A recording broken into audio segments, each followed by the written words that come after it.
తాకట్టులో ఉన్న బంగారాన్ని విడిపించి ఆ రోజు ఆన్లైన్ రేటుకే మేము కొంటాం. Sharma gold company. అందరికీ నమస్కారం. Welcome to our channel. నేను మీ రమ్య.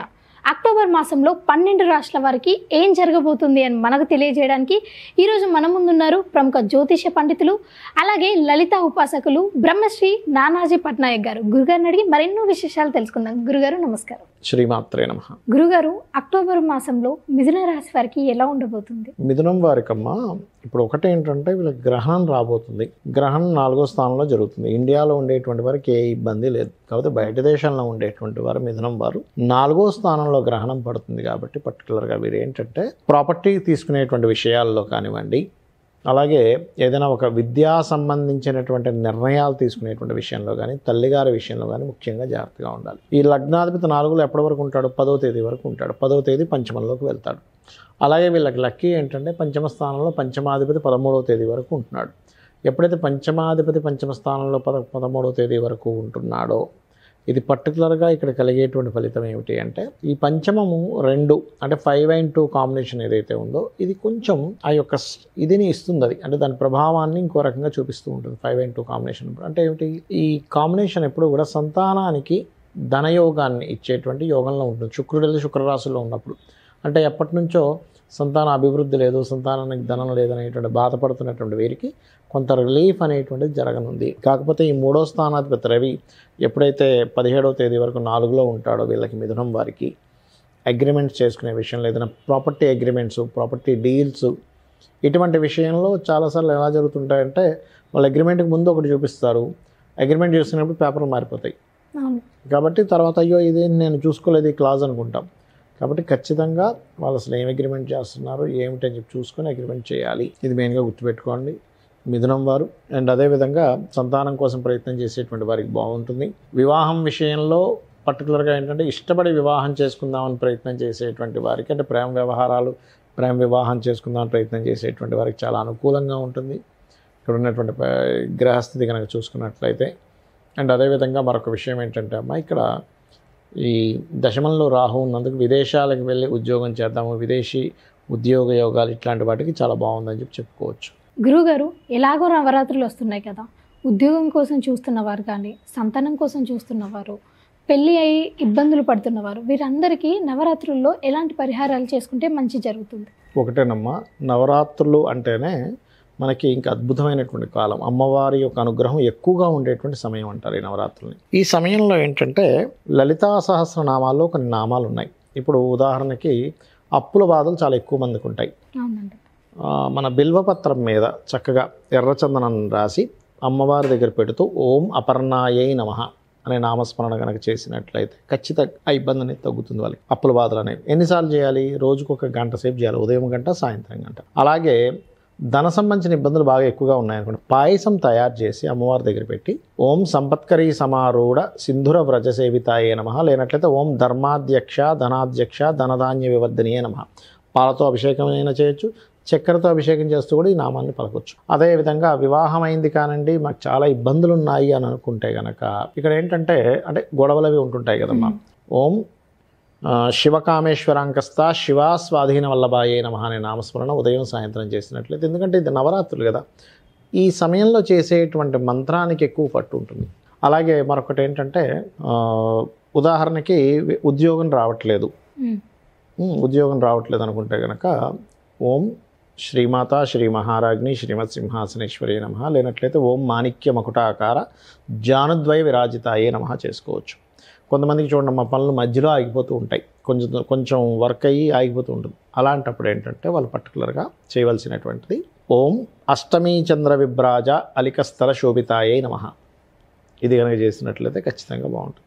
ఇలా ఏంటంటే ఒక్కొక్క దానికి ఒక్కొక్కటి, కొంతమందికి హెల్త్ ఇష్యూస్ ఉంటాయి, అలాంటి వాళ్ళకి ఏంటంటే పర్టికులర్గా ఓం సర్వవ్యాధి ప్రశమని సర్వమృత్యు నివారణి అగ్రగణ్య చింత్యరూప కలికల్మశనాశిని నమః. ఏదైనా ఫుడ్ తినేటప్పుడు కూడా క్రీమ్ అచ్యుతానంతా గోవింద అనుకుంటూ తింటే కూడా వాళ్ళకి అది ఔషధంగా మారుతుంది. మరొకటి ఏంటంటే అమ్మ ఇక్కడ దీంతో పాటు ఇక్కడ మీరు అర్థం చేసుకోవాల్సింది ఎప్పుడు కూడా గోచార ఫలితంతో పాటు మన జన్మజాతకం కూడా ఉంటుంది. అంటే మన జన్మజాతకంలో లగ్నబలం ఎలా ఉంది, మనం ఏదైనా ఒక పని చేయలేకపోతున్నాం అంటే లగ్నం బలంగా లేదని అర్థం. అప్పుడు శ్రీమాత్రే నమః అనుకుంటే కూడా లగ్నబలం పెరుగుతుంది. ఫైనాన్షియల్గా ధనస్థానం బాగోపోతే ఇందాక నేను చెప్పినట్టుగా సంపత్కరీ సమారూఢ పనిచేస్తుంది. అదేవిధంగా ఎవరికైనా భయం ఉంటుంది కొంతమందికి, ఏ పని చేయాలన్నా సరే. అలాగా ఎక్కువ ఫియర్ ఉండేటువంటి వారు ఏంటంటే కనకాంగద కేయూర కమనీయ భుజాన్విత అనేటువంటి నామం అద్భుతంగా పనిచేస్తుంది. అలా ఒక్కొక్క దానికి ఒక్కో నామం. పలానా దానికి అమ్మవారి యొక్క రూపాల్లో పలానా రూపంగా ఉంటూ పలానా శక్తి కలిగి ఉందని అమ్మవారు అని చెప్పి మనం కనుక ఎప్పుడైతే కీర్తిస్తామో ఆ శక్తి మనకు వస్తుందమ్మా. కాబట్టి ఏంటంటే ఒకటే జాతకం ఎలా ఉంది, లేకపోతే నాకు వాస్తు బాలేదేమో, అమ్మో నేను ఇది చేయలేనేమో అది చేయలేమో అవన్నీ కాకుండా ఏంటంటే నేను అమ్మవారిని నమ్ముకున్నాను, అమ్మవారే నాకు మొత్తం దారి చూపిస్తుంది అనేటువంటి భావనతో ఎవరైతే మంత్రాన్ని చేస్తారో, అంటే అమ్మవారిని స్మరించడం, మంత్రం అంటే ఇక్కడ ఏం లేదు, అమ్మవారిని మనస్ఫూర్తిగా స్మరించడం. ఇక్కడ మీకు రూపాయి ఖర్చు అవ్వద్దు దీనివల్ల, అంతే కదమ్మా. మీరేమీ అక్కడికి వెళ్ళి ఇంకో 1000 లక్షలు పెట్టి పూజలు చేయించుకోవాల్సిన అవసరం లేదు. అంటే చేయడం తప్పని నేను చెప్పట్లే, హోమాలు యజ్ఞాలు ధనం ఉన్న వాళ్ళు చేయండి, ఎందుకంటే లోక కళ్యాణం కోసం చేయాలి. ఎందుకంటే మనకి దేవతలు స్వీకరిస్తారు, దాని ద్వారా విశ్వం బాగుంటుంది. కాకపోతే ఏంటంటే ఇప్పుడు ధనం లేదు, ముందే ఉద్యోగం లేదు, ఈయన అన్నన్ని వేలు పెట్టి ఎక్కడ చేయించుకుంటాడు. కాబట్టి చక్కగా నవరాత్రుల్లో ఈ మంత్రం చేసుకోవడం ద్వారా వాళ్ళకి ఉపశమనం అనేటువంటిది ఖచ్చితంగా లభిస్తుంది. అయితే ఇక్కడ ఏంటంటే లేడీసు ఖచ్చితంగా రోజు తలస్నానం చేయాల్సిన అవసరం లేదు. మొదటి రోజు చేసి తర్వాత శిరస్నానం చేయొచ్చు. జెంట్స్ మాత్రం నిత్యము తలస్నానం చేయమని చెప్పారు. వస్త్రం ఖచ్చితంగా ఉండాలి స్నానం చేసేటప్పుడు. ఎందుకంటే మనం ఏమనుకుంటామంటే పూజ చేస్తున్నాం, మంత్రం చేస్తున్నాం, ఫలితం రావట్లేదు అనుకో, వస్త్రం లేకుండా చేస్తారు, దానివల్ల ఫలితం రాదు. ఇలాగ అనేకమైనటువంటి తప్పులు జరుగుతుంది. ఆ తప్పులు ఏమీ జరగకుండా ఇలా చేసినట్లయితే అన్ని విధాలా బాగుంటుంది. గురుగారు, అక్టోబర్ మాసంలో కర్కాటక రాశి వారికి ఎలా ఉంది? కర్కాటకం రాశి వారికి ఏదైతే ఇప్పుడు సూర్యగ్రహణం రాబోతుందో అమావాస్య నాడు, అదొక రకంగా చెప్పాలంటే పాజిటివ్గా ఉంటుంది. ఎందుకు? చేసే ప్రయత్నాలు ఫలిస్తాయి. కాకపోతే ఈ రాశి వారికి ధనాధిపతి ఎవరైతే ఉన్నారో 3వ స్థానంలో ఉన్నందుకు కుటుంబ సభ్యుల్లో ఉండేటువంటి పెద్దలు ఎవరైనా సరే ఆ పెద్దల విషయంలో, మనీ మ్యాటర్స్ విషయంలో కొంత జాగ్రత్తగా ఉండాలి. కాకపోతే మూడులో ఉండేటువంటి గ్రహణం అనేది చాలా మంచిది.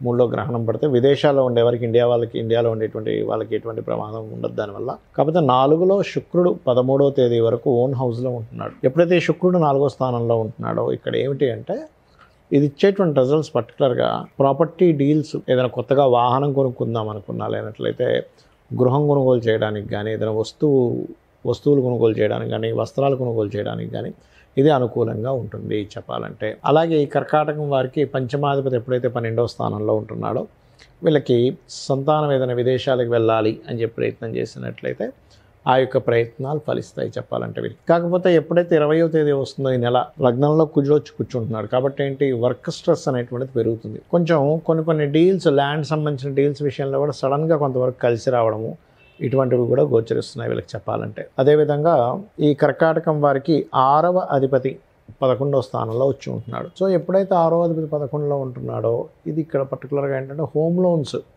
అంటే లోన్స్ ఉంటాయి కదా, లోన్స్కి కారకుడు ఎవరైతే గురువు శుక్రరాశుల్లో ఉంటున్నాడో హోమ్ లోన్స్ వచ్చేలా జరుగుతుంది.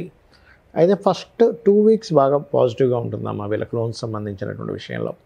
కాకపోతే గతంలో ఏదైనా సంబంధం ఇంక ఇది వెనక్కి వెళ్ళిపోయింది అనుకునేటువంటివి కూడా కాస్త ముందుకు రావడము, విదేశాలకు వెళ్ళి ఏదైనా చదువుకుందాము అంటే అక్కడ ఏదైనా కోర్సెస్ చేద్దాం అనుకునేటువంటి వారికి మంచి సమయంగా చెప్పొచ్చు. అయితే ఎప్పుడైనా సరే భాగ్యంలో రాహు ఉన్నప్పుడు ఏంటంటే పితృదేవత ఆరాధన చేయడం అనేటువంటి చాలా మంచిది, గుర్తుపెట్టుకోండి.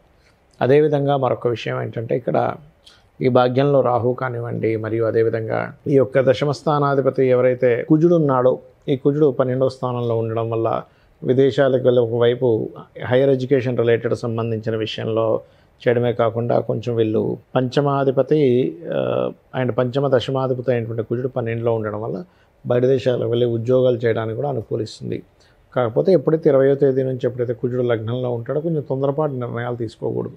ఎందుకంటే వృత్తికారకుడు అయినటువంటి కుజుడు ఎప్పుడైతే లగ్నంలోకి వస్తాడో ఆ నిర్ణయాలు తీసుకోకుండా సుబ్రహ్మణ్యేశ్వర స్వామి ఆరాధన కనుక చేసుకున్నట్లయితే వీరికి అన్ని విధాలా బాగుంటుంది. గురువుగారు, ఎలాగో నవరాత్రులు వస్తున్నాయి కదా, ఉద్యోగం కోసం చూస్తున్నవారు కానీ, సంతానం కోసం చూస్తున్నవారు, పెళ్ళి అయి ఇబ్బందులు పడుతున్నవారు, వీరందరికీ నవరాత్రుల్లో ఎలాంటి పరిహారాలు చేసుకుంటే మంచి జరుగుతుంది? ఒకటేనమ్మా, నవరాత్రులు అంటేనే మనకి ఇంకా అద్భుతమైనటువంటి కాలం, అమ్మవారి యొక్క అనుగ్రహం ఎక్కువగా ఉండేటువంటి సమయం అంటారు ఈ నవరాత్రుల్ని. ఈ సమయంలో ఏంటంటే లలితా సహస్రనామాల్లో కొన్ని నామాలు ఉన్నాయి. ఇప్పుడు ఉదాహరణకి అప్పుల బాధలు చాలా ఎక్కువ మందికి ఉంటాయి. మన బిల్వపత్రం మీద చక్కగా ఎర్రచందనం రాసి అమ్మవారి దగ్గర పెడుతూ ఓం అపర్ణాయై నమః అనే నామస్మరణ కనుక చేసినట్లయితే ఖచ్చితంగా ఆ ఇబ్బంది అనేది తగ్గుతుంది. వాళ్ళకి అప్పుల బాధలు అనేవి. ఎన్నిసార్లు చేయాలి? రోజుకు ఒక గంట సేపు చేయాలి. ఉదయం గంట, సాయంత్రం గంట. అలాగే ధన సంబంధించిన ఇబ్బందులు బాగా ఎక్కువగా ఉన్నాయనుకోండి, పాయసం తయారు చేసి అమ్మవారి దగ్గర పెట్టి ఓం సంపత్కరీ సమారూఢ సింధుర వ్రజ సేవితాయే నమః, లేనట్లయితే ఓం ధర్మాధ్యక్ష ధనాధ్యక్ష ధనధాన్య వివర్ధనీయే నమః, పాలతో అభిషేకం అయినా చేయొచ్చు, చక్కెరతో అభిషేకం చేస్తూ కూడా ఈ నామాన్ని పలకొచ్చు. అదేవిధంగా వివాహం అయింది కానండి, మాకు చాలా ఇబ్బందులు ఉన్నాయి అని అనుకుంటే కనుక ఇక్కడ ఏంటంటే అంటే గొడవలు అవి ఉంటుంటాయి కదమ్మా. ఓం శివకామేశ్వరాంకస్త శివా స్వాధీన వల్లభాయే నమః అనే నామస్మరణ ఉదయం సాయంత్రం చేసినట్లయితే, ఎందుకంటే ఇది నవరాత్రులు కదా, ఈ సమయంలో చేసేటువంటి మంత్రానికి ఎక్కువ పట్టు ఉంటుంది. అలాగే మరొకటి ఏంటంటే ఉదాహరణకి ఉద్యోగం రావట్లేదు అనుకుంటే కనుక ఓం శ్రీమాత శ్రీ మహారాజ్ని శ్రీమత్ సింహాసనేశ్వరి నమః, లేనట్లయితే ఓం మాణిక్య మకుటాకార జానుద్వయ విరాజితాయే నమః చేసుకోవచ్చు. కొంతమందికి చూడండి మా పనులు మధ్యలో ఆగిపోతూ ఉంటాయి, కొంచెం వర్క్ అయ్యి ఆగిపోతూ ఉంటుంది. అలాంటప్పుడు ఏంటంటే వాళ్ళు పర్టికులర్గా చేయవలసినటువంటిది ఓం అష్టమీ చంద్ర విభ్రాజ అలికస్థల శోభితాయే నమః. ఇది కనుక చేసినట్లయితే ఖచ్చితంగా బాగుంటుంది. ఇలా ఏంటంటే ఒక్కొక్క దానికి ఒక్కొక్కటి, కొంతమందికి హెల్త్ ఇష్యూస్ ఉంటాయి. అలాంటి వాళ్ళకి ఏంటంటే పర్టికులర్గా ఓం సర్వవ్యాధి ప్రశమని సర్వమృత్యు నివారణి అగ్రగణ్య చింత్యరూప కలికల్మశనాశిని నమః. ఏదైనా ఫుడ్ తినేటప్పుడు కూడా క్రీమ్ అచ్యుతానంత గోవింద అనుకుంటూ తింటే కూడా వాళ్ళకి అది ఔషధంగా మారుతుంది. మరొకటి ఏంటంటే అమ్మ ఇక్కడ దీంతో పాటు ఇక్కడ మీరు అర్థం చేసుకోవాల్సింది, ఎప్పుడు కూడా గోచార ఫలితంతో పాటు మన జన్మజాతకం కూడా ఉంటుంది. అంటే మన జన్మజాతకంలో లగ్న బలం ఎలా ఉంది, మనం ఏదైనా ఒక పని చేయలేకపోతున్నాం అంటే లగ్నం బలంగా లేదని అర్థం. అప్పుడు శ్రీమాత్రే నమః అనుకుంటే కూడా లగ్నబలం పెరుగుతుంది. ఫైనాన్షియల్గా ధనస్థానం బాగోపోతే ఇందాక నేను చెప్పినట్టుగా సంపత్కరీ సమారూఢ పనిచేస్తుంది. అదేవిధంగా ఎవరికైనా భయం ఉంటుంది కొంతమందికి, ఏ పని చేయాలన్నా సరే. అలాగా ఎక్కువ ఫియర్ ఉండేటువంటి వారు ఏంటంటే కనకాంగద కేయూర కమనీయ భుజాన్విత అనేటువంటి నామం అద్భుతంగా పనిచేస్తుంది. అలా ఒక్కొక్క దానికి ఒక్కో నామం. పలానా దానికి అమ్మవారి యొక్క రూపాల్లో పలానా రూపంగా ఉంటూ పలానా శక్తి కలిగి ఉందని అమ్మవారు అని చెప్పి మనం కనుక ఎప్పుడైతే కీర్తిస్తామో ఆ శక్తి మనకు వస్తుందమ్మా. కాబట్టి ఏంటంటే ఒకటే జాతకం ఎలా ఉంది, లేకపోతే నాకు వాస్తు బాలేదేమో, అమ్మో నేను ఇది చేయలేనేమో అది చేయలేమో, అవన్నీ కాకుండా ఏంటంటే నేను అమ్మవారిని నమ్ముకున్నాను, అమ్మవారే నాకు మొత్తం దారి చూపిస్తుంది అనేటువంటి భావనతో ఎవరైతే మంత్రాన్ని చేస్తారో, అంటే అమ్మవారిని స్మరించడం, మంత్రం అంటే ఇక్కడ ఏం లేదు, అమ్మవారిని మనస్ఫూర్తిగా స్మరించడం. ఇక్కడ మీకు రూపాయి ఖర్చు అవ్వద్దు దీనివల్ల, అంతే కదమ్మా. మీరేమీ అక్కడికి వెళ్ళి ఇంకో 1000 లక్షలు పెట్టి పూజలు చేయించుకోవాల్సిన అవసరం లేదు. అంటే చేయడం తప్పని నేను చెప్పట్లే, హోమాలు యజ్ఞాలు ధనం ఉన్నవాళ్ళు చేయండి, ఎందుకంటే లోక జ్ఞానం కోసం చేయాలి. ఎందుకంటే మనకి దేవతలు స్వీకరిస్తారు, దాని ద్వారా విశ్వం బాగుంటుంది. కాకపోతే ఏంటంటే ఇప్పుడు ధనం లేదు, ముందే ఉద్యోగం లేదు, ఈయన అన్నన్ని వేలు పెట్టి ఎక్కడ చేయించుకుంటాడు. కాబట్టి చక్కగా నవరాత్రుల్లో ఈ మంత్రం చేసుకోవడం ద్వారా వాళ్ళకి ఉపశమనం అనేటువంటిది ఖచ్చితంగా లభిస్తుంది. అయితే ఇక్కడ ఏంటంటే లేడీసు ఖచ్చితంగా రోజు తలస్నానం చేయాల్సిన అవసరం లేదు. మొదటి రోజు చేసి తర్వాత శిరస్నానం చేయొచ్చు. జెంట్స్ మాత్రం నిత్యము తలస్నానం చేయమని చెప్పారు. వస్త్రం ఖచ్చితంగా ఉండాలి స్నానం చేసేటప్పుడు. ఎందుకంటే మనం ఏమనుకుంటామంటే పూజ చేస్తున్నాం, మంత్రం చేస్తున్నాం, ఫలితం రావట్లేదు అనుకో, వస్త్రం లేకుండా చేస్తారు, దానివల్ల ఫలితం రాదు. ఇలాగ అనేకమైనటువంటి తప్పులు జరుగుతుంది. ఆ తప్పులు ఏమీ జరగకుండా ఇలా చేసినట్లయితే అన్ని విధాలా బాగుంటుంది. గురుగారు ఎంతో చక్కటి విలువైన సమాచారాన్ని మా ప్రేక్షకులకు అందజేశారు. మీకు ధన్యవాదాలు. శ్రీమాత్రే నమః.